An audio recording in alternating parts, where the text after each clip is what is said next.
आप सभी का हमारे इस YouTube चैनल पर स्वागत है फ्रेंड्स। आज के हम इस वीडियो में संख्या पद्धति यानी नंबर सिस्टम को पढ़ने वाले हैं। फ्रेंड, अगर आप हमारे चैनल पे पहली बार आए हैं तो चैनल को ज़रूर सब्सक्राइब कर लेना। अगर वीडियो पसंद आता है तो वीडियो को ज़रूर लाइक कर देना। देखिए फ्रेंड्स, ये जो संख्या पद्धति ये बहुत ही महत्वपूर्ण भूमिका निभाती है, ठीक है, गणित में। तो देखिए सबसे पहले हम देखेंगे कि प्राकृतिक संख्या क्या होती है। तो प्राकृतिक संख्या को इंग्लिश में नेचुरल नंबर के नाम से जानते हैं। अब देखिए प्राकृतिक संख्या को क्या कहते हैं, मतलब प्राकृतिक संख्या होती क्या है। देखिए गिनती की सभी संख्याएं, मतलब जो हम काउंट करते हैं वही तो गिनती की सभी संख्या, मतलब जिसे हम काउंट करते हैं वही हमारी क्या होती है, प्राकृतिक संख्या होती है। और काउंट हमेशा हम जीरो से करेंगे, जीरो से कहाँ करेंगे, एक से करते हैं।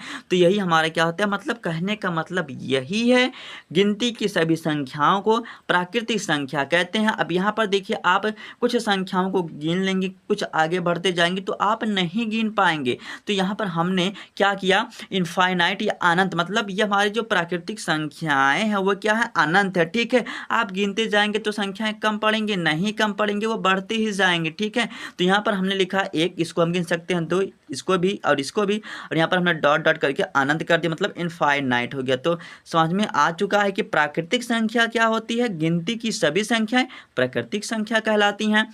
अब यहाँ पर देखिए हमारा दूसरा क्या है, पूर्ण संख्याएं। तो देखिए पूर्ण संख्या को इंग्लिश में कहते हैं होल नंबर कहते हैं। देखते हैं इसकी परिभाषा क्या कहता है।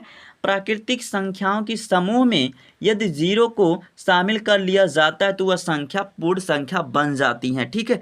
कहने का मतलब यही है, अगर कोई भी प्राकृतिक संख्या है, देखिए यहाँ पर हमारी क्या है, सभी क्या है, प्राकृतिक संख्या, ठीक है। अगर प्राकृतिक संख्या में जीरो को शामिल कर लिया जाता है, जीरो को अगर मिला लिया जाता है, मतलब यहाँ पर अगर हम जीरो लगा देंगे तो यह हमारी क्या हो जाएगा, पूर्ण संख्या बन जाएगा। जैसे यहाँ पर देखिए 1 2 3 ये डॉट डॉट इनफाइनाइट, ये हमारा क्या था, प्राकृतिक संख्या था। अगर आप प्राकृतिक संख्या में जीरो को मिला देंगे तो आपकी जो संख्या बन जाएगी पूर्ण संख्या हो जाएगी, ठीक है।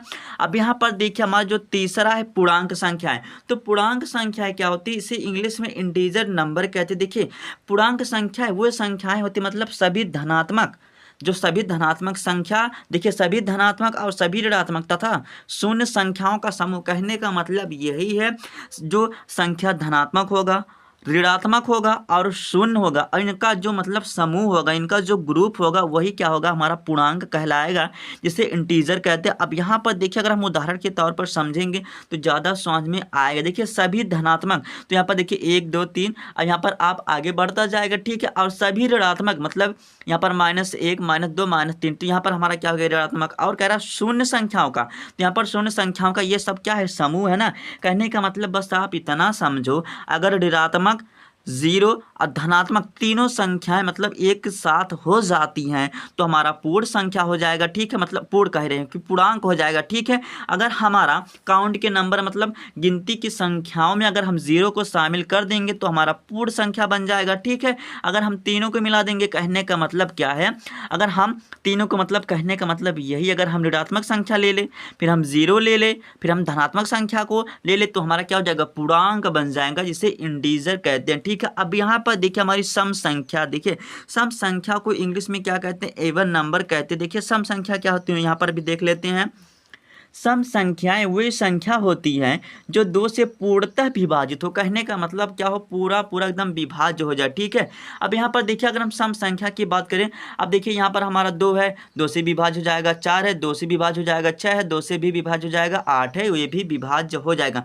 अगर मैं आपको एक बात और बता देना चाहता हूँ, देखिए फ्रेंड, जिस इकाई के स्थान पर अगर हमारी संख्याएं मान लीजिए 2 है, 4 है, 6 है, 8 है, अगर 0 है तो 100% क्या होता है, हमारा 2 से कटता ही कटता है, ठीक है। आप इस बात को भी ध्यान रखेंगे, ठीक है। तो हमने सीख लिया, सम संख्याओं को भी सीखा। सम संख्याएं क्या होती हैं, सम संख्याएं वो संख्याएं होती हैं जो 2 से पूर्णतः विभाजित हों। अब यहाँ पर देखिए 2 से विभाजित हो जाएगा, ये भी 2 से हो जाएगा, ये भी 2 से हो जाएगा, और ये भी 2 से हो जाएगा, ठीक है। तो आपको ये भी ध्यान रखना, इकाई के स्थान पर अगर 2 है, 2 हो, 4 हो, 6 हो या 8 हो या 0 है तो हमारी संख्या 2 से 100% विभाजित होंगे, ठीक है। अब देखेंगे हम विषम संख्याएं। अब देखिए फ्रेंड्स, यहाँ पर लिखा है कि विषम संख्याएं। अब देखिए विषम संख्या को इंग्लिश में ऑड नंबर कहते हैं, ठीक है। अब यहाँ पर देखिए आपको बहुत से बच्चों को मतलब याद रहता है, वो भूल जाते हैं किसमें, सम संख्या और मतलब सम संख्या और विषम संख्या की इंग्लिश भूल जाते हैं। देखिए सम मतलब क्या होता है, मान लीजिए बराबर, ठीक है। तो इसमें क्या है, 4 लोग हैं और देखिए जो बराबर होता है, ठीक है। और एवन में मतलब क्या है, जो विषम है मतलब ये हमारा क्या है, 3 लोग है। तो यहाँ पर 1 2 3, तो यहाँ पर 1 2 3 मतलब ओड। आप इस तरह ध्यान रखेंगे, ठीक है। अब यहाँ पर देखिए विषम संख्याएं क्या होती हैं, यहाँ पर ये भी हम सीखेंगे। देखिए विषम संख्याएं वे संख्या होती हैं जो 2 से पूर्णतः विभाजित नहीं होती। कहने का मतलब यही है, अगर 2 से जो संख्याएं विभाजित हो जाएंगी हमारी सम संख्या होंगी, अगर जो 2 से पूर्णतः विभाजित नहीं होंगी वो हमारी क्या होगी, विषम संख्या, या हम ऑड नंबर कहेंगे। जैसे 1 3 5 7 ये हमारी 9 और डॉट डॉट ये हमारी क्या होंगी, सभी 2 से विभाजित नहीं होंगी, ठीक है। अब यहाँ पर देखिए हमारा जो नेक्स्ट है भाज्य। देखिए भाज्य संख्या को इंग्लिश में कंपोजिट नंबर के नाम से जानते। देखिए भाज्य संख्या क्या होती है, देखिए जिस संख्या का गुणनखंड 2 से अधिक होता है, मतलब कहने का मतलब यही है, अगर कोई संख्या है इसका जो गुणनखंड है 3 होना चाहिए। 2 से अधिक कहने का मतलब क्या, अगर 3 से कम नहीं होना चाहिए, ठीक है।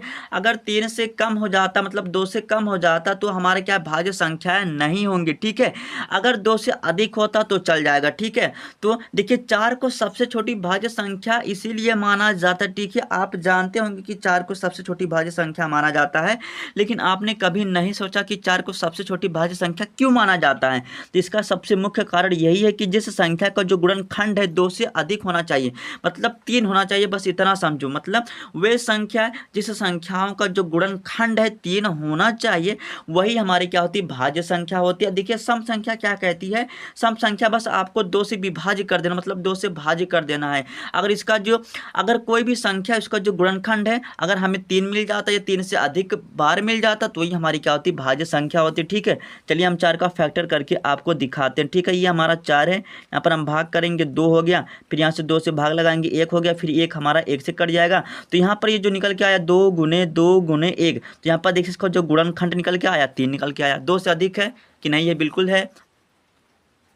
तो यहाँ पर आप खुद ये देखिए ना, ये 2 से हमारा क्या अधिक है। इसी तरह आप 9 का करेंगे तो ये यहाँ पर भी 2 से हमारा अधिक निकल के आएगा। चलिए देखेंगे, तो यहाँ पर देखिए 3 त्रिक का 9 होता है, फिर हमारा 1 से विभाजित हो जाएगा। मतलब जैसे यहाँ पर 1 बचा था तो 1 से विभाजित हो जाएगा। यहाँ पर देखिए इसका भी 3 गुणनखंड है। तो यहाँ पर हमें समझ में आ चुका है कि भाज्य संख्याएं वे संख्याएं होती हैं जिस संख्या का गुणनखंड 2 से अधिक होता है, मतलब मैक्सिमम 3 होना चाहिए, ठीक है।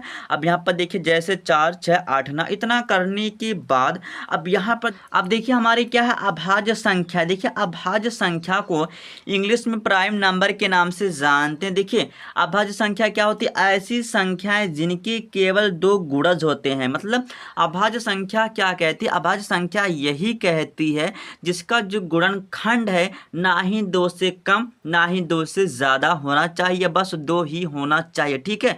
अगर यहाँ पर हम जैसे के तौर पर अगर हम 2 को उठाएं, अगर हम 2 को क्या करें, देखिए एक बात और ध्यान रखना। देखिए अभाज्य जो संख्या कहती है इसका जो गुणनखंड होगा 2 होगा, ठीक है। एक तो हमारा क्या होगा, यह 1 से विभाज्य होगा और यह क्या होगा, एक तो यह हमारा क्या होगा, स्वयं से ही विभाज्य होगा।